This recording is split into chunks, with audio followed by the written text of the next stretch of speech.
Tento program vysielame vo vysokom rozlíšení.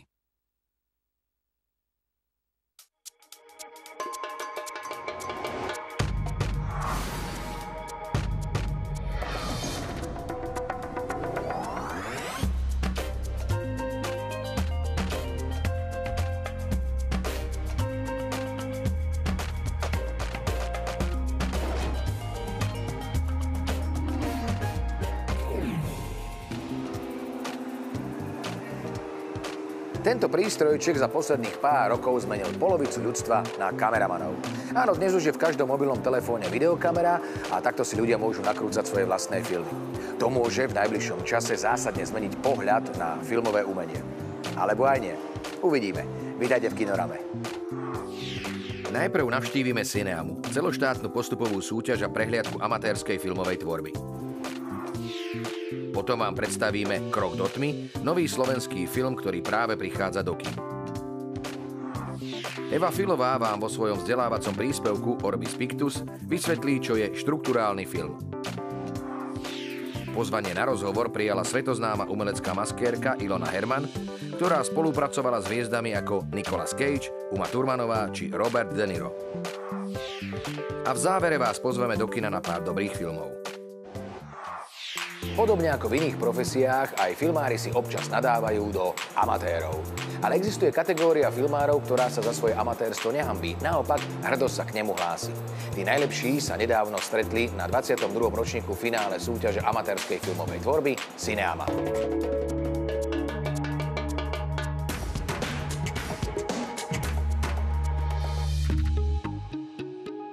Filmových amatérov od profesionálov odlišuje hlavne to, že si filmovou tvorbou nezarábajú na živobytie. To podstatné majú však obe kategórie filmárov spoločné. Cítia neodolateľné pokušenie prihovárať sa svetu filmovou rečou. Na Slovensku sa filmoví amatéri zviditeľňujú aj prostredníctvom súťažnej prehliadky Cineama, ktorej 22. ročník vyvrcholil na celoštátnom kole v Bratislave.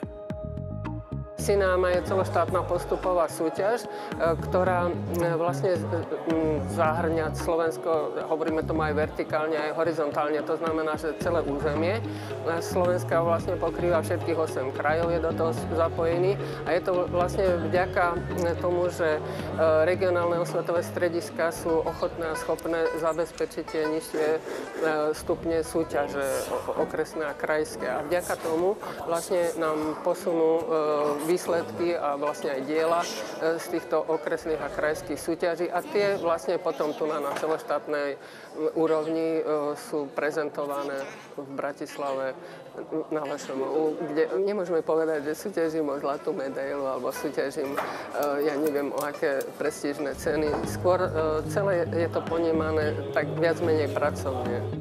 Kedysi boli filmoví amatéri organizovaní v kluboch, ktoré však postupne zanikali. V súčasnosti existuje už len Nikolaus film v Liptovskom Mikuláši, ktorého členom je aj Ján Kuska. V Liptovskom Mikuláši už 31 rokov máme filmový klub, ktorý sme nazvali postupne Nikolaus. Vznikli sme pred 35 rokmi nedaleko práve tu na filmovej fakulty, na Nešporovom internáte, teraz Svoradov internát. No a proste niekto chová holuby a ja točím filmy, každý má nejakého toho konička. Akorát ma trošičku mrzí, že prakticky ako tu bolo niekoľko desiatok filmových klubov, tak už sme ostali asi poslední, už sú len solojazdci. Pred 35 rokmi to sme boli ešte študenti a študenti sú založení tak recesisticky a v podstate aj tie naše prvé filmy boli také recesistické. Boli to humorné, hrané filmy, to robil na Slovensku snáď málo kto a to bola vlastne taká naša doména. Postupne za niekoľko rokov, možno 5-6, sme skúsili nejaký prvý dokument, potom nejaké prvé reportáže tam boli. Potom chlapci v klube skúšali dokonca aj animovaný film. No a v súčasnosti sme vyprofilovaní, teda aspoň ja, na dokumentárne filmy, reportáže a z toho humoru mi ostali minútové filmy. To je kategória, ktorá vo svete celkom beží a prakticky do 1 minúty musíte vtesnať celý film aj s titulkami.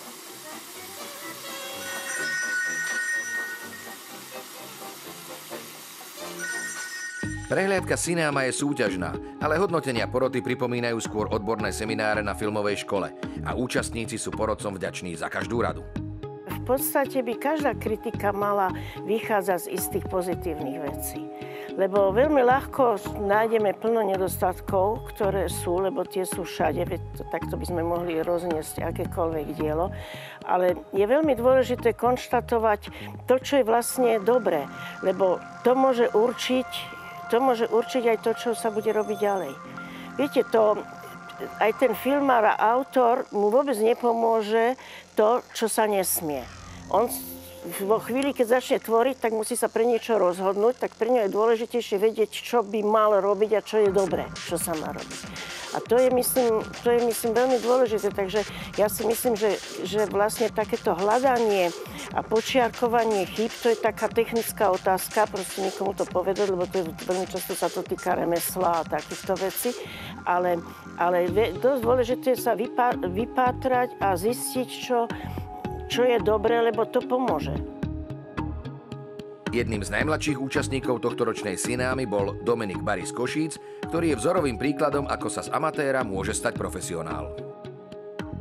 Doteraz som sa venoval rôznym škálam týchto audiovizuálnych diel, od dokumentov, hraných dokumentov, potom som prešiel na hrané filmy, potom neskôr som tiež stážoval v televízii, nejaké reportáže som taktiež vypomáhal a tak ďalej. No. Tak išlo jedno s druhým a ma to chytilo. Som v podstate samouk, vlastne film som ani nikdy neštudoval, teda momentálne som zmaturoval pred minulý týždeň. Chodil som na gymnázium, kde som mal špecializáciu na britskú angličtinu, ale už som prijatý na Medzinárodnú školu filmu a televízie v Paríži. Môj cieľ je teda venovať sa umeleckej tvorbe, aj keď z času na čas niekedy robím aj nejaké komerčné projekty. Ale prioritne by som sa chcel venovať umeleckej tvorbe a konkrétne hraným filmom. To je taký môj sen. Что увидимся. Tvoj syn Josif. Chodník cez Dunaj, Zabudnite na Mozarta, Útek do Budína, Anjel milosrdenstva. To sú najznámejšie tituly z bohatej filmografie renomovaného slovenského režiséra Miloslava Luthera. V týchto dňoch prichádza do kin jeho ďalší film. Dobová dráma z 50. rokov minulého storočia Krok do tmy.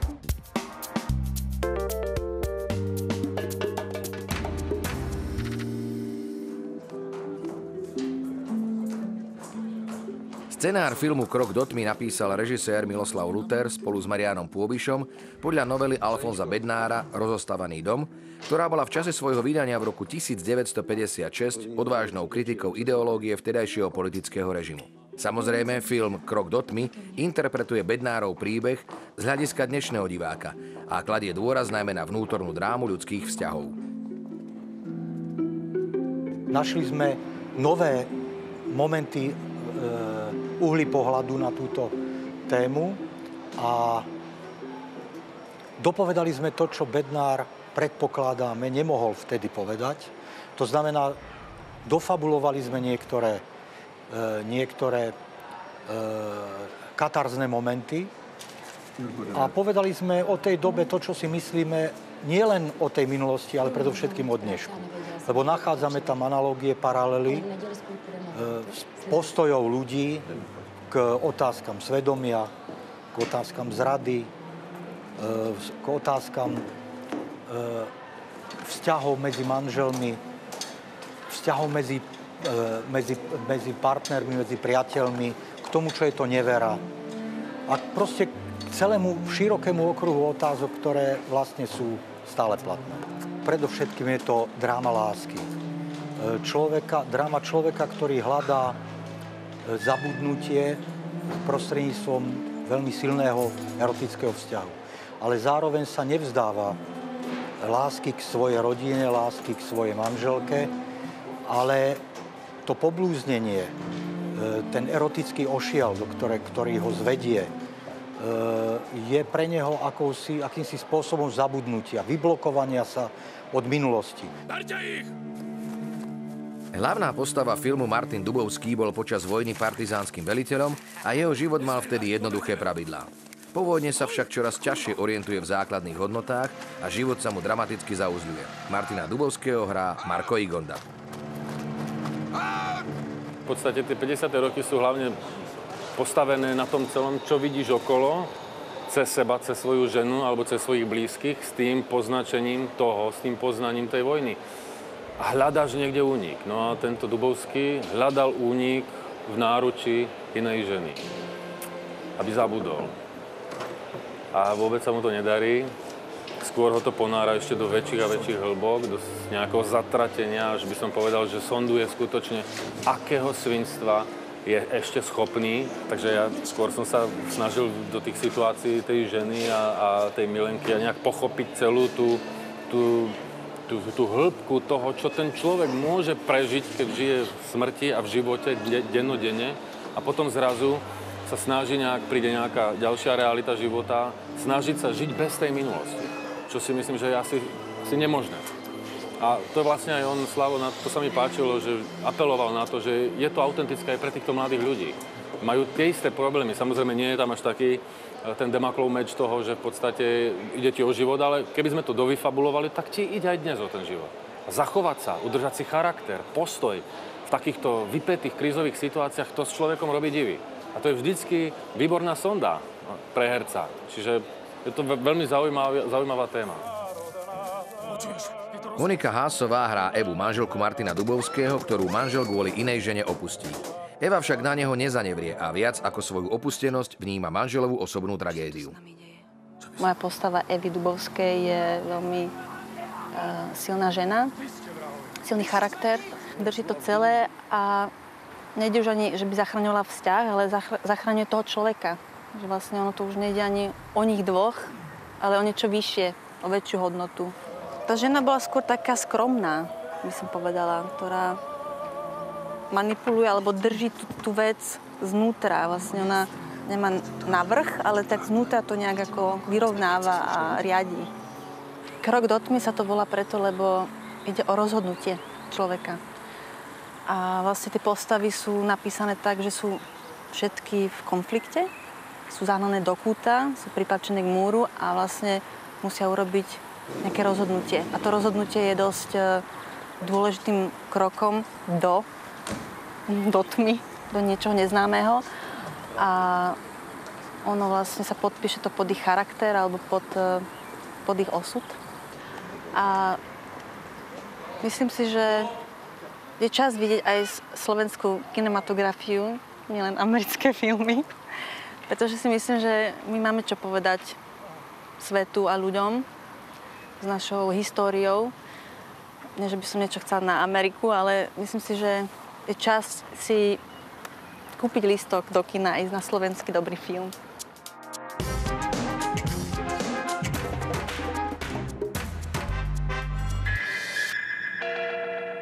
Z programovej ponuky RTVS opäť dávame do pozornosti dokumentárny cyklus Fetiše socializmu. V časti Pár sekúnd pozadu si zaspomíname na digitálne hodinky, ktoré boli za socializmu nielen fetišom, ale priam symbolom pokroku.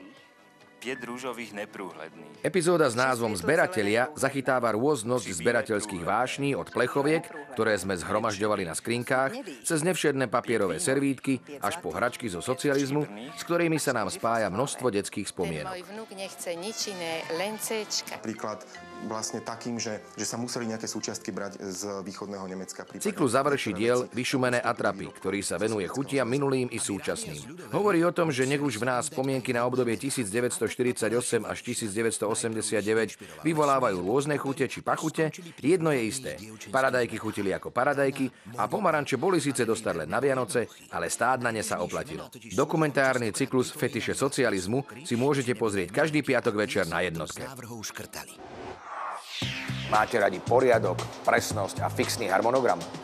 Nie, teraz nebudeme hovoriť o filmových postavách, ktoré majú podobné vlastnosti, ale o filmoch, ktoré sú vybudované na matematickej presnosti. Vítajte vo svete experimentu.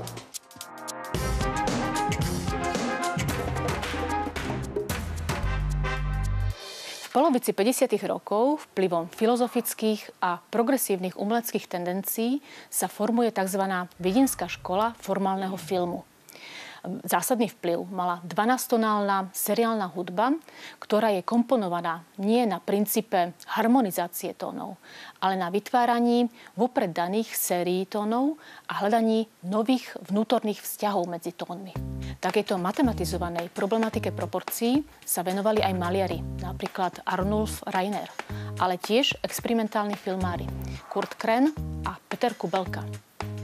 Kubelka a Kren sa zaoberali takýmito matematickými vzťahmi medzi zábermi a poličkami. Namiesto filmového scenára si pripravili vopred danú schému, ktorú nazývali kaderplán, metrum alebo partitúra.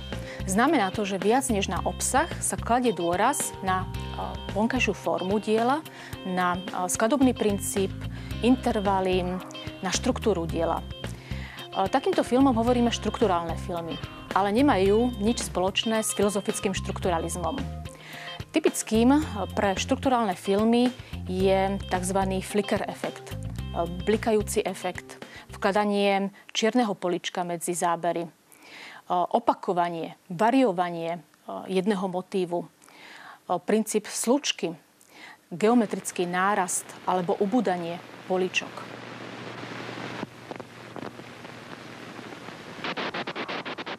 Štrukturálny film odkazuje k samej podstate filmu, k aktu percepcie. Film sa deje medzi poličkami. Peter Kubelka vytvoril film Arnold Reiner, ktorý vyskladal iba z bielých a čiernych poličok. Alebo reklamu na rakúske pivo Schwechater, ktorú spravil veľmi zvláštnym spôsobom, použil 4 druhy záberov, ktorých dĺžka narastá na základe geometrického nárastu poličok. Kurt Kren napríklad nasnímal Stromy na jeseň podľa vopred daného princípu v náraste dĺžky záberov od 1 po 8 poličok. Vytvoril rytmus, ktorý je pri pozornom sledovaní veľmi dobre viditeľný.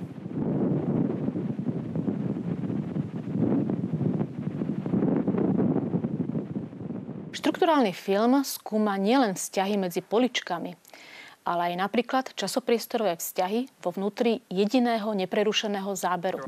Takými sú napríklad niekoľkohodinové filmy Andyho Warhola Spánok a Empire alebo Vlnová dĺžka od Michaela Snowa. Na tradíciu viedenského štrukturálneho filmu nadväzuje aj ďalšia generácia filmárov. Napríklad Martin Arnold používa niekoľkosekundové zábery z hollywoodských filmov, ktoré časovo naťahuje tak, že kopíruje polička filmu, teda ich zmnožuje a vytvára pohyb dopredu a dozadu. Docieli tak akési pnutie medzi poličkami, zadrhávanie, pulzáciu a tým pádom aj úplne nové významy. Hostiami na filmových festivaloch bývajú väčšinou herci, režiséri, kameramani alebo aj producenti. VIP hosťom 54. ročníka Medzinárodného filmového festivalu v Zlíne bola Maskérka. Avšak Maskérka, ktorá už celé 10 ročia spolupracuje s najväčšími hollywoodskými hviezdami a jej meno je vo filmovom svete pojmom. Ilona Herman.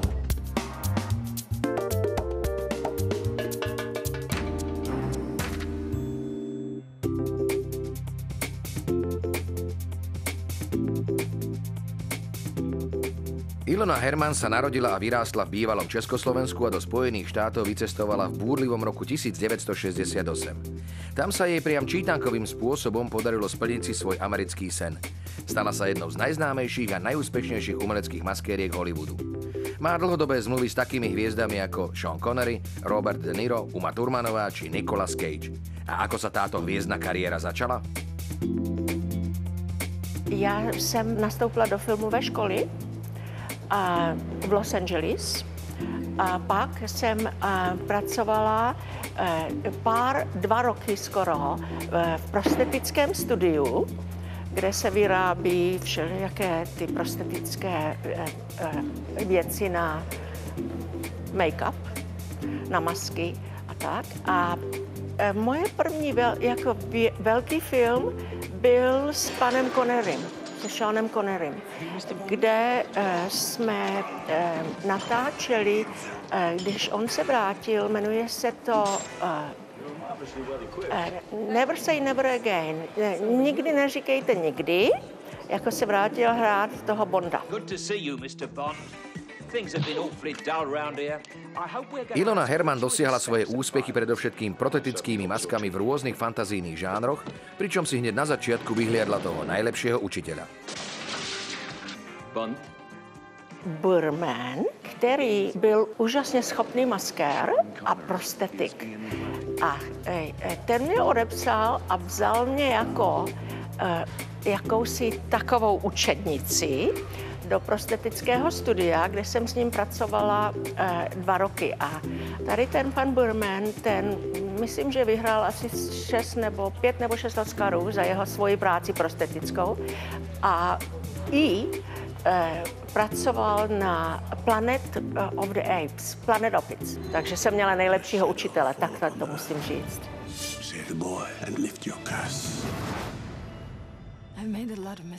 V mojí branži maskéra, vizážista, nemá místo. Takže je to o studování techniky, nových produktů,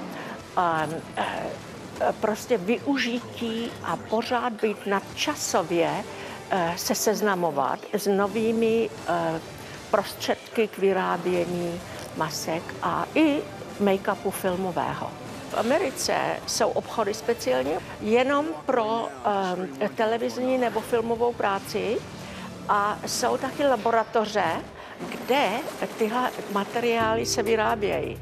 A jsou, protože v našem biznisu je to taková kolegiální práce, takže cokoliv přijde nového, nějaký materiál nový na market, tak se rozhodně hnedka to rozkřikne a se spojíte s těmi, co jako vynalezli tu chemikálii, nebo jak se to dalo dohromady a z čeho se to skládá a jakým způsobem se to bude používat k tomu nejlepšímu prospěchu.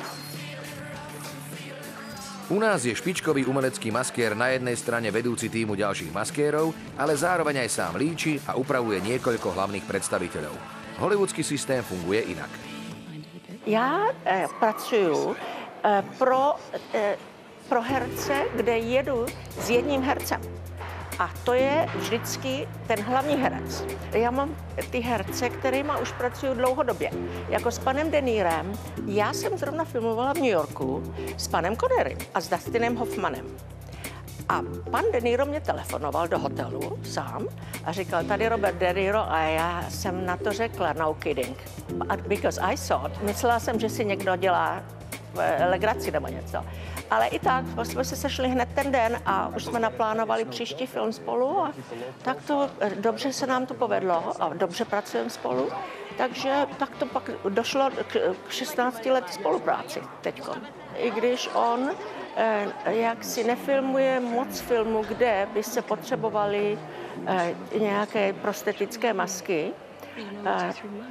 Jedně dlouhodobou práci jsme dělali na Frankensteinu a taky na Miss Hrůzy. Takže to trvalo 2-3 hodiny jenom ručně namalovat každý den to tetování. Jinak z Nicolas Cage, tam je zase rozdílný herec rozdílných žánrů, takže je to, s každým hercem je to prostě jinačí zkušenost.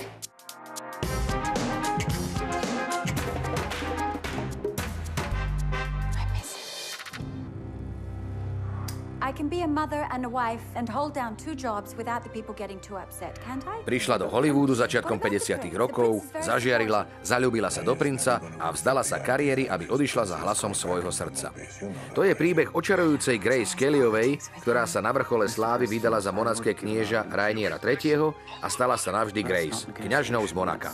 Rovnomenný film sa zameriava na úsek jej života, keď za ňou prichádza Alfred Hitchcock s lákavou ponukou vrátiť sa na strieborné plátno ako hlavná hrdinka v pripravovanom filme Marnie. Grace je tak postavená pred voľbu, čo je jej skutočným životným poslaním.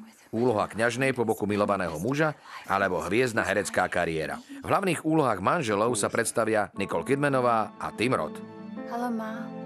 You're not seriously thinking about coming back, are you? You're not an actress anymore.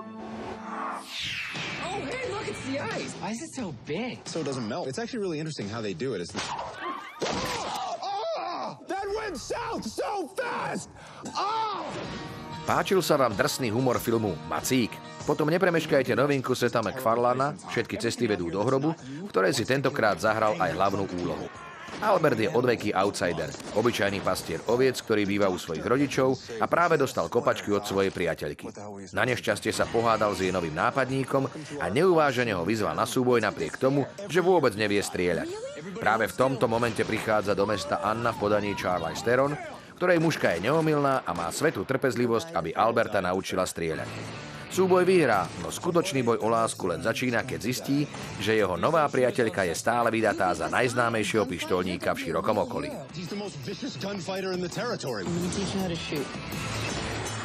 Comienzo a descubrir a Dios, la inmensidad de Dios. Režisér Juan Manuel Cotelo tvrdí, že verejnosť si ľahko zvykla na negatívny obraz katolíckych kňazov v médiách. Práve preto vo svojom filme Posledný vrchol ukazuje typ kňaza, o ktorom nik nehovorí. Kňaza, ktorý slúži Bohu tým, že slúži druhým. Pablo Domínguez Prieto bol španielským kňazom prekypujúcim radosťou s veľkou záľubou v horolezectve. V roku 2009 tragicky zahynul vo svojich 42 rokoch pri zostupe hory Moncayo. Pre mnohých ľudí sa táto smutná udalosť stala momentom, kedy Pablo naplno ožil v ich srdciach. Dokument o jeho živote je vyrozprávaný so smiechom i slzami, rodinou, priateľmi, kolegami a študentmi. Snímka Posledný vrchol získala ocenenie Združenia filmových scenáristov Španielska za najlepší dokumentárny film.